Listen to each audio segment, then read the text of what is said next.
ఏదైతే చంద్రబాబు నాయుడు గారు నిన్న ప్రకటించారో 24 సీట్లు జనసేనకి 40 రోజుల కిందటనే మీరు ఆ స్థానాలని చెప్పేసి వివిధ ఛానల్ వేదిక ద్వారా ఎలక్ట్రానిక్ మీడియా, ప్రింట్ మీడియా, తర్వాత వచ్చేసేసి వెబ్ మీడియా త్రూ మీరు పలు ఛానళ్ళలో చెప్పుకురావడం జరిగింది, పలు పత్రికలలో కూడా చెప్పుకురావడం జరిగింది, మీ సోషల్ మీడియా వేదిక ద్వారా కూడా. ఎలా సాధ్యపడింది ఎలా అని చెప్పేసి నాకు పెద్ద ప్రశ్న. మీకు సంబంధించిన గూఢాచార వ్యవస్థ చంద్రబాబు నాయుడు గారి దగ్గర కానీ జనసేన పార్టీలో అయితే మీకు సంబంధించిన వ్యక్తులు మీరు పార్టీ వీడిన కూడా మీకు ఎవరో సమాచారం చేసే వ్యక్తులు ఉన్నారని చెప్పేసి వింటా ఉన్నారు. జనసేన పార్టీ ఆఫీస్లో స్టాఫ్ మార్చిన తర్వాత కూడా ఉన్నారు. ఈ రోజుని అందుకేనా అక్కడ ఏం జరుగుతున్న సమాచారం నిత్యం కూడా అక్కడ ఏం జరుగుతుందో సమాచారం కాదు, ఇది ప్యూర్లీ అనాలిసిస్. దానికోసం పెద్ద బుర్ర, పెద్దగా ఆలోచనలు, పెద్ద రాకెట్ సైన్స్ ఏం అవసరం లేదు. కామన్ సెన్స్తో ఆలోచిస్తే కనబడుతుంది. జనసేన పార్టీ ఆయన సామర్థ్యం ఎంత, ఎన్ని సీట్లలో పోటీ చేసే సామర్థ్యం ఉన్నది, అంతకంటే ఎక్కువ ఇస్తే డ్యామేజ్ ఏం జరుగుతుంది, అంతకంటే తక్కువ ఇస్తే ఏం డ్యామేజ్ జరుగుతుంది, ఎక్కడ బ్యాలెన్స్ అవుతుంది అనేది సింపుల్. ఎక్కువ సీట్లు ఇస్తే కాపులకి బీసీ ఓట్ బ్యాంక్ దూరం అవుతుంది, కాపులకి తక్కువ సీట్లు ఇస్తే కాపులకి ఓట్ బ్యాంక్ ట్రాన్స్ఫర్ కాదు, ఇది కూడా ట్రాన్స్ఫర్ కాదు. ఎక్కడ దగ్గర రెండు బ్యాలెన్స్ చేసుకుంటే ఎక్కడ దగ్గర అవుతుంది అంటే 2 డజన్లు అని చెప్పినాను. అంతకుమించి దానికోసం పెద్ద ఆలోచించాల్సిన అవసరం లేదు. నేను 2019 ఎలా చెప్పగలిగారు అలా 24 స్థానాలు జనసేనకి? నేను 24 అనలేదు, 23-24 అన్నాను. 23-24 దగ్గర ఆగిపోతుంది అన్నాను. 23-24 దగ్గర ఆగిపోతుంది అన్నాను. చెప్తున్నాను కదా, చూసుకుంటే వీళ్ళకి ఉభయ గోదావరి జిల్లాలో ఎన్ని సీట్లు ఉన్నాయి, కాపు ప్రాబల్యం ఉన్న సీట్లు ఎన్ని ఉన్నాయి, కాపు ప్రాబల్యం ఉన్న సీట్లు ఎన్ని ఉన్నాయి, అలాగే మనకి మొత్తం రాష్ట్రంలో ఎన్ని సీట్లు ఉన్నాయి, జనసేన బలం ఎక్కడెక్కడ ఏంటి అని మొత్తం చూసుకుంటే ఒకసారి తీసుకుంటే అంటే నేను ఒకటి, చాలామంది ఏమనుకుంటారంటే వీడేదో గాలి వాటలు మాట్లాడుతాను. నా దగ్గర సెల్ ఫోన్లో ప్రజారాజ్యం టైం నుంచి 2009, 2014, 2019 ఈ 3 ఎన్నికల్లో ప్రతి నియోజకవర్గంలో మొదటి 2-3 స్థానాల అభ్యర్థులు ఎవరు, వాళ్ళకు వచ్చిన ఓటు శాతం ఏంటి అనేది నేను నిక్షిప్తమై ఉన్నది. నేను దాన్ని స్టడీ చేస్తాను నియోజకవర్గాల వారికి. 2009 నుంచి ఉంది. 2009 నుంచి ఉంది. 2009 కాదు, ప్రజారాజ్యం 2009.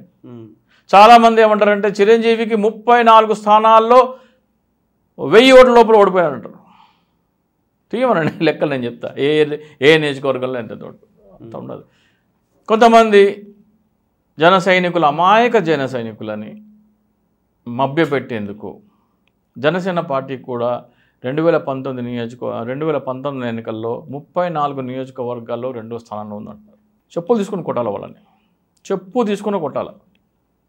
నా కొడుకుల్ని, యువతని మభ్యపెడతారు. అంటే 34 స్థానాల్లో మనం ఆల్రెడీ 2వ స్థానంలో ఉన్నాము, ఇంకా బలపడ్డాము, ఇంకా 34 గెలిచేస్తున్నాము.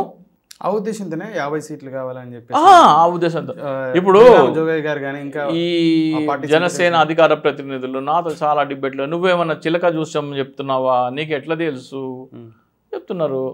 ఏమైంది ఇవాళ తెలంగాణ ఎన్నికల్లో జనసేన పార్టీ 8 స్థానాల్లో పోటీ చేస్తే కుక్కట్పల్లిలో కష్టం మీద డిపాజిట్ వస్తుందన్న, అతి కష్టం మీద కుక్కట్పల్లిలో డిపాజిట్ వస్తుందన్న, అక్కడ రాలేదు. మిగతా 7 చోట్ల రాలేదు. దానికోసం చిలక చూసాం అవసరమా? 24 స్థానాల్లో సింగిల్ డిజిట్లో గెలుస్తుంది జనసేన పోటీ చేస్తున్న 24 స్థానాల్లో గెలవబోయేది సింగిల్ డిజిట్, అంటే 9 కంటే లోపలే, 10 లోపల, 9 కంటే లోపల, 9 కానీ ఆ లోపల కాదు. ఏ స్థానంలో ఏమైనా చెప్పగలుగుతారా? అక్కర్లేదు, ఇంకా అభ్యర్థులు మొత్తం ప్రకటన. మూడు మన జనసేన టీడీపీ లిస్ట్ వచ్చేసింది, జనసేన లిస్టు, వైసీపీ లిస్ట్ వస్తే ఏ స్థానాల్లో ఎవడోడు గెలుస్తాడని నేను చెప్పేస్తాను. అది కూడా చెప్పచ్చు మనం కొద్దిగా అటు ఇటుగా. ప్రస్తుతం ఉన్న అంచనా ప్రకారం జనసేన పార్టీ టీడీపీ లిస్టు రాకముందర నేను 110 సీట్లు దాటుతుందని చెప్పాను వైసీపీ. జనసేన టీడీపీ లిస్టు సంయుక్తంగా 24 స్థానాలకు పరిమితమని చెప్పిన తర్వాత అది 120కి పెరిగింది. ఎలా సార్? ఎలా ఓట్ ట్రాన్స్ఫర్ కాదు, కాపుల నుంచి ఎక్కడెక్కడైతే సీట్లు తక్కువ కేటాయించారు. అరే ఇక్కడ దాకా మభ్య పెట్టుకుంటూ వచ్చారు కదా. పవన్ కళ్యాణ్ కార్యకర్తలని ఎర్రి చేసుకుంటూ వచ్చినాడు. మీరు బీప్ వేసుకుంటూ వేసుకోండి, లేకపోతే యాజిటీస్ చేయండి. ఎర్రి పువ్వులని చేసుకుంటూ వచ్చాడు కార్యకర్తలని. ఎందుకులేండి, పద్ధతిగానే మాట్లాడుకో.